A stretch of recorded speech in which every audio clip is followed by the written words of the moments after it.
Okay, तो halo alkane और hello Erin के इस लेक्चर सीरीज़ में ये हमारा लास्ट वीडियो होगा। और अभी इस चैप्टर में हमने बेसिक इससे पहले के सारी टॉपिक्स को कर लिए हैं। आपको देखना चाहिए लास्ट के वीडियोस भी। बस अब हमारा इलेक्ट्रोफिलिक सब्स्टिट्यूशन रिएक्शन है और थोड़ा सा काफ़ी बेस में काफ़ी कॉन्सेप्ट क्लियरिंग मेथड से इन सीरीज़ को हम लेके चल रहे हैं। तो सारी चीज़ें स्टार्टिंग की आप देख के रखो ताकि आपको बॉन्ड ब्रेकिंग्स कैसे हो रही है वो क्लियर आउट हो, राइट। अब देखो, इलेक्ट्रोफिलिक सब्स्टिट्यूशन रिएक्शन है। मैंने न्यूक्लियोफिलिक आपको बताया, इलेक्ट्रोफिलिक ये भी मैंने आपको ये बता रखा है कि इस तरीके से किस तरीके से बॉन्ड ब्रेकिंग्स होती हैं, किन जगह पे आता है। थोड़ा सा और इस पर भी मैं बता देता हूँ। इससे पहले देखो ये भी बताया, पर फिर से रिपीट करता हूँ। इलेक्ट्रोफाइल किसे कहते हैं? इलेक्ट्रोफाइल हम किसे कहते हैं? ये दो वर्ड से मिलकर बना हुआ है, इलेक्ट्रो एंड फाइल, मतलब इलेक्ट्रॉन लविंग, है ना, जिसको इलेक्ट्रॉन प्यारा हो। जैसे आप बात कर लें Cl+ की, तो इसके पास क्या है? प्लस है, तो इसको चाहिए क्या? इसको एक माइनस चाहिए, यानी कि इलेक्ट्रॉन चाहिए। तो ये क्या होगा? एक इलेक्ट्रोफाइल हो गया, है ना। और आप देख लो CH3+ है, CH3+ के ऊपर क्या है? प्लस है, तो इसको एक इलेक्ट्रॉन चाहिए, है ना, ये आ गया। और आप देख लो अगर NO2+ है ना, तो NO2+ प्लस है, तो इसको क्या चाहिए? एक इलेक्ट्रॉन चाहिए, इलेक्ट्रॉन चाहिए, इसलिए इसे हम कहेंगे क्या? इलेक्ट्रोफाइल कहेंगे। तो इन जनरल जिनके पास भी आपको प्लस चार्ज दिखे उन्हें आप कह सकते हो क्या? इलेक्ट्रोफाइल। या जिन पे आपको लोन पेयर की कमी दिखे, है ना, तो उसको आप कह सकते हो इलेक्ट्रोफाइल। तो ये इलेक्ट्रोफाइल है। और जो सब्स्टिट्यूशन इनके कारण से किए जाते हैं, मतलब ये लोग सब्स्टिट्यूट करते हैं। जैसे एक सीट पे कोई बच्चा बैठा हुआ है और दूसरा एक लड़का आया और उसने क्या कहा कि इसको हटा दिया, तो सब्स्टिट्यूशन कौन कर रहा है? ये लड़का कर रहा है। अगर ये क्या है? ये इलेक्ट्रोफाइल है। अगर ये इलेक्ट्रोफाइल होगा तो इस तरह के सब्स्टिट्यूशन को हम कहेंगे इलेक्ट्रोफिलिक सब्स्टिट्यूशन। और अगर ये क्या होगा? न्यूक्लियोफाइल होगा, तो इस तरह के सब्स्टिट्यूशन को कहेंगे हम nucleophilic substitution, right. So since in this example we are watching Cl+, CH3+, NO2+, these all three are electrophile, right? And the substitution done by these three are known as electrophilic substitution reaction. Got it? अच्छा, पिछले videos में हमने ये भी देखा था कि क्यों आखिर ऑर्थो और पैरा पे ही आपका ये इलेक्ट्रॉन डेंसिटी जो है वो हाई हो रही थी, है ना। तो हमने ये देखा था कि लेट से कि यहाँ पे एक बॉन्ड था, यहाँ एक बॉन्ड था, यहाँ एक बॉन्ड था, और लेट से ऊपर कोई एक ग्रुप लगा हुआ है। हमने मान लिया कि मान लो OH लगा हुआ है, या आपका मान लेते हैं कि OH ही लगा हुआ है ना। इसका नाम क्या हो जाएगा? इसका नाम है फिनॉल, है ना। जब OH लगा होता है तो उसे फिनॉल कहते हैं, है ना, या हाइड्रोक्सी बेंजीन। अब ये शुरू में ये बॉन्ड टूटता है इस तरीके से, और यहाँ पे प्लस माइनस बनता है, तो यहाँ प्लस बन जाता है आपका, और यहाँ आपका बन जाता है माइनस। तो यहाँ जो प्लस बनता है, इनके ऊपर कुछ इलेक्ट्रॉन्स होते हैं एक्सेस, इनसे ये मैच करके यहाँ एक डबल बॉन्ड बना लेता है, और ये प्लस इसकी जगह पे यहाँ पे चला जाता है। इस चीज़ को बड़े ध्यान से आप अपने माइंड में रखना। यहाँ बॉन्ड टूटा तो यहाँ माइनस प्लस बना। ये प्लस वाला जो था उसने क्या देखा? जैसे यहाँ पे प्लस है और यहीं पे एक दो इलेक्ट्रॉन्स हैं, इसको एक इलेक्ट्रॉन चाहिए, तो ये क्या करेगा? एक इलेक्ट्रॉन दे देगा इसको, और फिर ये अकेला इलेक्ट्रॉन बचेगा नहीं, तो वो अपने आप को छोड़ करके चला जाता है। तो इस कारण से वहाँ पॉजिटिव दिख जाता है ना। तो यही देखो, शुरुआत में जैसे 2, 2, 4, 2, 6 इलेक्ट्रॉन लोन पेयर्स दिखा रहे थे, अगर यहाँ ये दिखाते तो 1, 2 ऐसे दिखाते, 3, 4 यहाँ दिखाते, तो 4 ही सिर्फ दिखाते, ठीक है ना। तो आगे बढ़ते हैं। अब इलेक्ट्रॉन यहाँ आ जा रहा था, फिर अगले स्टेप में क्या हो रहा था कि सेम यही बन रहा था, जिसमें आपका क्या था? इलेक्ट्रॉन यहाँ आ चुका था, यहाँ डबल बॉन्ड था, यहाँ डबल बॉन्ड था, और यहाँ डबल बॉन्ड के साथ OH बन चुका था। अब ये बॉन्ड टूटेगा, ये बॉन्ड टूटेगा, तो इनकी मंशा क्या है कि पॉजिटिव नेगेटिव में टूटे। अब यहाँ नेगेटिव है तो ये अट्रैक्ट करेगा पॉजिटिव को इधर, यहाँ पॉजिटिव और यहाँ नेगेटिव हुआ, तो ये पॉजिटिव नेगेटिव मिलकर के एक बॉन्ड बना लेंगे, है ना। तो ये बना लिए, तो ये वाला स्ट्रक्चर आ जाएगा हमारे पास, कुछ इस तरह का स्ट्रक्चर आ जाएगा, जहाँ पे यहाँ बॉन्ड जो है इस जगह पे बॉन्ड आपका बन चुका है, इस जगह पे बॉन्ड बन चुका है, और यहाँ पे you are having negative, right, and this is the अगले स्टेप में। फिर आप देखोगे तो यहाँ बॉन्ड टूटेगा, फिर प्लस माइनस बनेगा, तो यहाँ प्लस बन जाएगा, यहाँ माइनस ऑलरेडी था तो यहाँ पे माइनस आ जाएगा। तो ये क्या करेगा कि अगला फिर से ये बॉन्ड बना लेगा, और ये कुछ बॉन्ड यहाँ एक बन चुका है, ये वाला मिल करके यहाँ बॉन्ड बना लेगा, और यहाँ नेगेटिव आ गया। तो आप हर बार देखें कि सिर्फ आपका इस पोजीशन पे, इस पोजीशन पे और इस पोजीशन पे, इन 3 पोजीशन पे ही सिर्फ इलेक्ट्रॉन डेंसिटी बढ़ रही है, और इन ही पोजीशन को हम क्या कहते हैं? Ortho and para. सो ये रीज़न है आपको कि क्यों सिर्फ ऑर्थो और पैरा पे ही, जो भी अभी आगे हम देखेंगे ग्रुप अटैक कर रहे हैं, वो ऑर्थो और पैरा पे ही अटैक क्यों कर रहे हैं। और उनमें भी जो पैरा वाला होता है वो मेजर बनता है, पैरा जो बनता है वो आपका हमेशा मेजर बनता है और ये आपका बनता है माइनर। इसका मतलब है कि अगर आपका मान लो कि 100 प्रोडक्ट बने हैं जिसका आपने बनाया, तो 90 प्रोडक्ट्स आपके पैरा प्रोडक्ट होंगे और 10 आपके होंगे कुछ ऑर्थो प्रोडक्ट्स, है ना। तो इसके बाद हम डायरेक्ट क्वेश्चन पे जंप करते हैं और आपको हर क्वेश्चन में पहचानना यही रहेगा कि अटैकिंग ग्रुप कौन सा है, इतना ही पहचानना है। तो इसमें हम एक बेसिक सा चार्ट देखेंगे, लेकिन पहले हम बेसिक क्वेश्चन यहाँ देख लेते हैं। यहाँ देखो क्या है कि अगर आपके पास लेट से यहाँ पे है क्लोरीन, है ना, इसको क्या कहेंगे, इसका नाम बताइए जल्दी से। यहाँ एक बॉन्ड बना दिया इन्होंने, यहाँ बना दिया, यहाँ बना दिया और यहाँ लगा दिया Cl। इसका नाम क्या होगा, इसका नाम क्या होगा, इसका नाम होगा क्लोरोबेंजीन, ठीक है। तो इस जगह में जब आप देखोगे तो यहाँ होगा क्या कि अगर एक हम इसका रिएक्शन Cl2 के साथ कराएं तो Cl2 को हम Cl लिख सकते हैं। हम ये वाला रिएक्शन कर रहे हैं, है ना। तो इसमें होगा क्या, जब आप FeCl3 के प्रेजेंस में करोगे, तो मैं ये से ऑलरेडी ही इस क्वेश्चन को बता चुका हूँ। ये टूटता है, एक प्लस में टूटेगा एक माइनस में टूटेगा। तो ये क्या करेगा, माइनस वाला जो है वो FeCl3 ले लेगा, तो FeCl3 उतनी देर के लिए FeCl4+ बना चुका होगा और ये Cl+ वाला एक बार जा करके इसके ऑर्थो पोजीशन पे, एक बार जा करके इसके पैरा पोजीशन पे अटैक कर जाएगा। तो पैरा पोजीशन पे अटैक करेगा तो ये बना लेगा, ऑर्थो पे अटैक करेगा तो ये बना लेगा। आप समझे ना। इसकी लंबी कहानी भी मैंने बताई थी कि ये दो लोग हैं जिनको रोटियां चाहिए थी। इस पर्सन को तो रोटी मिल गई, लेकिन इस पर्सन को रोटी जो इसके पास ऑलरेडी थी उससे भी छीन ली गई। तो हाईली अनस्टेबल हो गया, बहुत ही ज़्यादा एनर्जेटिक हो गया और ये जा करके ऑर्थो और पैरा पोजीशन पे इसने अटैक कर दिया। अगर वो वीडियो आपने नहीं देखा तो पहले आप उसको भी देख लेना, राइट। तो ये हुआ कि किस तरीके से Cl पे अटैक कर सकता है ना। इस प्रोसेस को कहते हैं क्लोरीनेशन। ये आपका प्रोसेस है जिसको हम कहते हैं क्या, क्लोरीनेशन। ये आपके एग्जाम में ये सारी चीज़ें आती रहेंगी और हो सकता है कि आपको लिखे ना बुक में, है ना। अगले पे बात करते हैं, अभी इन सभी को फिर से रिवाइज कर लेंगे एक बार, है ना। अगला बात करते हैं नाइट्रेशन की, है ना। नाइट्रेशन का मतलब ऑलरेडी है कि आपका नाइट्रेट ग्रुप इसमें लगने वाला है। तो सेम वही एग्जांपल हमने लेट से ले लिया, यहाँ पे है क्लोरीन और यहाँ पे आपने अटैक कराया किससे, HNO3 से, HNO3।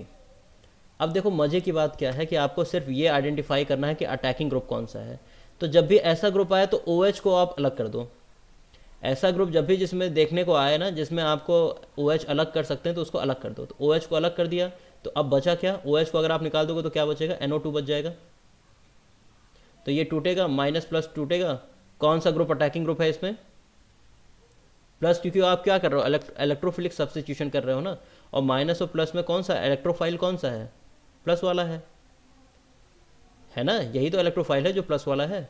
तो प्लस वाला जा करके ऑर्थो और पैरा पे एक एक बार अटैक कर जाएगा। तो यहाँ Cl है, यहाँ पे अटैक कर दिया नाइट्रो, और एक बार और यहाँ Cl है तो यहाँ अटैक कर गया nitro. So you got this, right. And in the same way अगर आप सोचो कि अगर आपका HNO3 की जगह पे अटैकिंग ग्रुप आपका मान लो H2SO4 होता, तो H2SO4 किन दो पार्ट में टूटेगा, OH अलग कर दो, बचा क्या बताओ, जल्दी से बताओ। H2SO4 में OH अगर अलग कर दोगे तो क्या बचेगा, SO3H, राइट। अब अगर ये दो पार्ट में टूटेगा तो कैसे टूटेगा, ये माइनस हो गया और ये प्लस हो गया, गॉट इट। हाँ, and which group is attacking group, this group is attacking group, right. हाँ, सो यही इसका अगर रिएक्शन अगर आप किससे कर दो, H2SO4 से कर दो, तो आपका क्या हो जाएगा, ऑर्थो और पैरा पे कौन सा ग्रुप लग जाएगा, SO3H, है ना। इस ग्रुप को कहते हैं क्या, सल्फोनिक ग्रुप। और जो पैरा वाला होगा वो क्या हो जाएगा, मेजर हो जाएगा, है ना। ये आपने H2SO4 से रिएक्शन करा लिया। अब सेम सोचो कि जब आपके दो और ऐसे ग्रुप हैं, अगर मान लो यहाँ पे हमने यहाँ ले लिया है क्लोरीन, और क्लोरीन का रिएक्शन हमने करा दिया किसके, CH3Cl के साथ, है ना। प्रेजेंस हम लेते हैं AlCl3 की। अगर आपसे कोई पूछ ले कि AlCl3 का क्या यूज़ है इस पूरे रिएक्शन में, तो यूज़ ये होता है कि जैसे ये टूटेगा दो पार्ट में, ये प्लस बनेगा, ये माइनस बनेगा। हो सकता है दोनों लोग चाहें, ये दोनों लोग ही चाहें इस पर अटैक करना, है ना। लेकिन उसी दौरान AlCl3 क्या करता है, ये देखो, AlCl3 उस कारण से Al के पास एक इलेक्ट्रॉन ये क्लोरीन का ले रखा है, एक क्लोरीन का ले रखा है, एक क्लोरीन का ले रखा है। यहाँ पे ये जो अगला क्लोरीन है ना, इसको ये अपने पास बुला लेता है। तो इस क्लोरीन को ये बिजी कर लेता है अपने साथ और बना लेता है AlCl4 थोड़ी देर के लिए। कुछ इस तरीके से कि एक राज्य में अटैक करना है, दो लोग हैं जो अटैक करना चाहते हैं, लेकिन थोड़ी देर के लिए दूसरे किसी राज्य ने बोल दिया कि ऐसा है ना, तुम मेरे पास आ जाओ, मैं तुम्हें अपना राज्य दे दूंगा। तो ये फुसला लेते हैं इनसे और ये अपने पास चला जाता है। उतने में ये जा करके ऑर्थो और पैरा पे अटैक कर देता है और ऑक्यूपाई कर लेता है। और जब ये ऑक्यूपाई एक बार कर लेता है, उसके बाद से ये क्या करते हैं कि इसे छोड़ देते हैं, सीएल को, इस राजा को छोड़ देते हैं। बोलते हैं कि भैया अब हम आपकी कोई हेल्प कर नहीं पाएंगे। तो एक तरीके से इसे मैनिपुलेट कर गए। तो यही काम AlCl3 यहाँ पे करता है। यहाँ पे Cl लग गया और इस जगह पे क्या लग जाएगा, CH3 लग जाएगा। ये ऑर्थो वाला बना लेगा और एक बना लेगा किस पोजीशन के लिए, एक बन जाएगा आपका पैरा के लिए। तो Cl लग गया और यहाँ लग गया CH3। ये बहुत ही इंपॉर्टेंट रिएक्शन है। इस रिएक्शन को नाम कहते हैं फ्रेडल-क्राफ्ट रिएक्शन। तो फ्रेडल-क्राफ्ट के ये बहुत ही फेमस है। फ्रेडल-क्राफ्ट के दो रिएक्शंस हैं, एक है एल्काइलेशन और एक है एसाइलेशन, है ना। तो ये था आपका एल्काइलेशन, क्यों, क्योंकि इसमें एक एल्किल ग्रुप जुड़ रहा है। और एक है आपका एसाइलेशन। एसाइलेशन कौन सा ग्रुप होता है, जिसमें आपका एसिल ग्रुप जुड़ रहा हो। जैसे अगला एग्जांपल देते हैं, अगर सेम आपका रिएक्शन होता तो आपको हर बार क्या देखना है कि अटैकिंग ग्रुप कौन सा है, जल्दी से उसी को चेक करना है और उसे अटैक करा देना है। तो मान लो CH3COOCl, इसे क्या कहते हैं, एसिल क्लोराइड है ना, ये एसिल क्लोराइड। तो एसिल ग्रुप है, ये एसिल ग्रुप है। ये अटैक करेगा तो उसे कहेंगे फ्रेडल-क्राफ्ट एसाइलेशन। अब ये टूटेगा किस जगह से, अभी तक देखते आ रहे हो, यहाँ से टूटेगा, यहाँ बनेगा माइनस और इस पूरे पे आकर के क्या लग गया, आपका प्लस लग गया। अब जिधर प्लस लगा है उधर ही से तो जुड़ेगा ये। तो रिएक्शन होने के बाद ये क्या बना लेता है, यहाँ ये आ जाएगा और यहाँ पे ये C double bond O and CH3, ये ग्रुप आपका टोटली बन गया, राइट। तो इस रिएक्शन को क्या कहते हैं, इसको कहेंगे हम फ्रेडल-क्राफ्ट एसाइलेशन रिएक्शन है। ये आपका है फ्रेडल-क्राफ्ट एसाइलेशन, क्योंकि इसमें एक एसिल ग्रुप लगा हुआ है। और इस पूरे का नाम क्या होगा, तो ये देखिए नाम लिखा हुआ है, इस पे लगा है तो 2-क्लोरो-एसिटोफिनोन। एसिटिक एसिड जानते थे आप, CH3 C double bond O CH3, इसे हम कहते थे एसिटिक ग्रुप, है ना। CH3 C double bond O और इस जगह पे आ गया आपका क्या, फिनोन आ गया है ना। तो ये क्या होगा, एसिटोफिनोन, इसका नाम हो गया क्या, एसिटोफिनोन, ठीक है। लेकिन और तो हद हो गई कि इस जगह पे क्या लगा है, क्लोरो लग गया है। तो इसके कारण से ये कौन से नंबर पे क्लोरो, ये फर्स्ट नंबर हो जाएगा, ये 2 हो जाएगा। तो 2 पे क्या लगा है, क्लोरो। तो 2 पे हमने लगा दिया इसके क्लोरो, है ना। तो इसका नाम हो गया 2-क्लोरो-एसिटोफिनोन, गॉट इट। हाँ, चलो तो इस पूरे को एक बार हम रिवाइज कर लेते हैं कि हमने कौन कौन सी चीज़ों के लिए पढ़ा है ना। एक साथ हम एक चार्ट में देख लेते हैं और इस चार्ट को ही आप याद रखोगे तो आपको सारी चीज़ें याद रहेंगी एक साथ, है ना।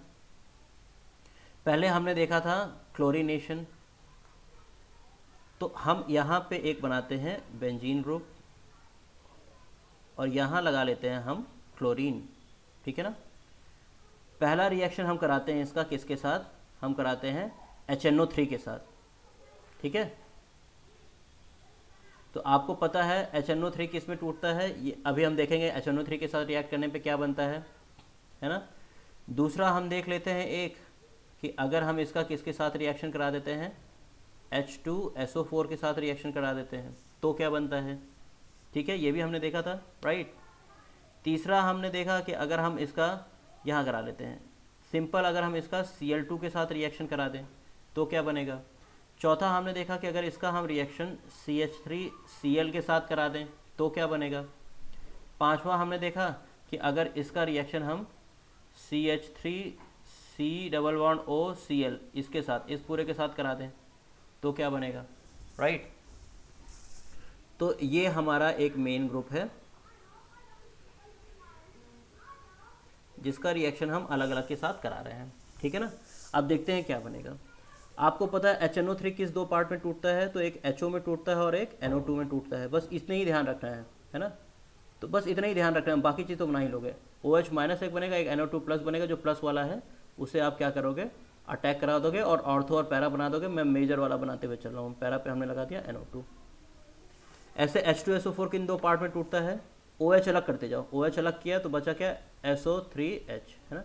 ये टूटा, इसके ऊपर प्लस आ गया, इसके ऊपर माइनस आ गया, और यहाँ पे आप पैरा पोजीशन पे लगाते हुए निकल जाओगे। तो यहाँ क्लोरीन लगाया और यहाँ लग गया आपका SO3H, है ना। यहाँ पे क्या है? क्लोरीन दो पार्ट में किस में टूटा है? Cl और Cl, एक टूटा प्लस, एक बना माइनस। तो प्लस वाले को आप लगा दोगे तो ये लग गया आपका, यहाँ पे लग गया क्लोरीन और यहाँ लग गया आपका क्लोरीन। गॉट। यहाँ पे आप देखिए तो यहाँ पे आपका CH3Cl दो पार्ट में किस में टूटेगा बताइए? एक यहाँ Cl है और ये दो पार्ट में किस में टूटेगा? CH3 और Cl, तो दो पार्ट में टूटेगा प्लस और माइनस। तो यहाँ पे क्या लग गया आपका? प्लस वाला लग जाएगा, तो CH3 लगा दिया। CH3COCl किस में टूटेगा? इन दो पार्ट में टूटेगा।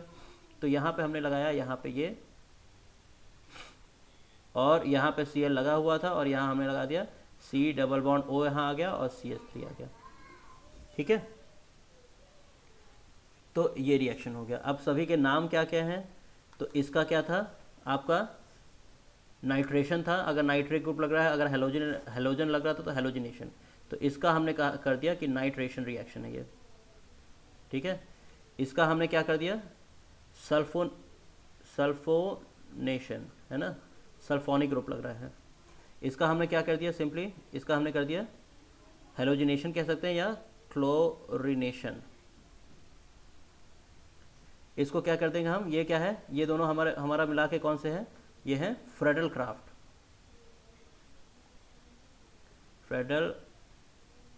क्राफ्ट रिएक्शन, जिसमें इसको हम क्या कहेंगे? इसको कहेंगे हम फेरल क्राफ्ट एल्काइलेशन। ठीक है, और इसे क्या कहेंगे हम? इसको कहेंगे हम फ्रेडल क्राफ्ट एसाइलेशन। ठीक है, हाँ, तो ये इस तरीके से कुछ आपका टोटल सारे चीज़ें बन सकती है। अगर आप चाहो तो इसका स्क्रीनशॉट भी ले सकते हो और इसे ही आप रिवाइज कर लोगे। ये आपका थ्रू आउट जितने भी आपके इलेक्ट्रोफिलिक सब्स्टिट्यूशन है उसके रिएक्शन हो जाएंगे, और मेन रिएक्शंस यही हैं पूरे। इसी से रिलेटेड आपको मेन कन्वर्जन्स वगैरह पूछेगा पूरे चैप्टर में। तो इसी के साथ आपका जो ये पूरा चैप्टर है ये ओवर होता है, और इसके कई सारे क्वेश्चंस आप क्या करोगे? प्रैक्टिस करो, और जो भी दिक्कतें आती हैं वो आप मुझसे पूछते रहना। अब इसमें सिंपल कन्वर्जन्स वगैरह और सारी चीज़ें बता रखी हैं ना। ये मैंने आपको जो देखिए वुर्ज फिटिक और फिटिक रिएक्शन, ये दोनों ही मैंने आपको लास्ट वीडियो में बता दिया है, शायद आपको याद होगा, है ना। वुर्ज बताया था, फिर हमने फिटिक बताया था, फिर वुर्ज फिटिक दोनों ही बताया था कि ये दोनों मिला करके क्या होते हैं। तो इस तरीके से इसी वीडियो को कई बार देखो और रिवाइज करो, सारी चीज़ें रिवीजन हो जाएंगी। एक्सरसाइजेस के अलग एक वीडियो हम करा देंगे, राइट।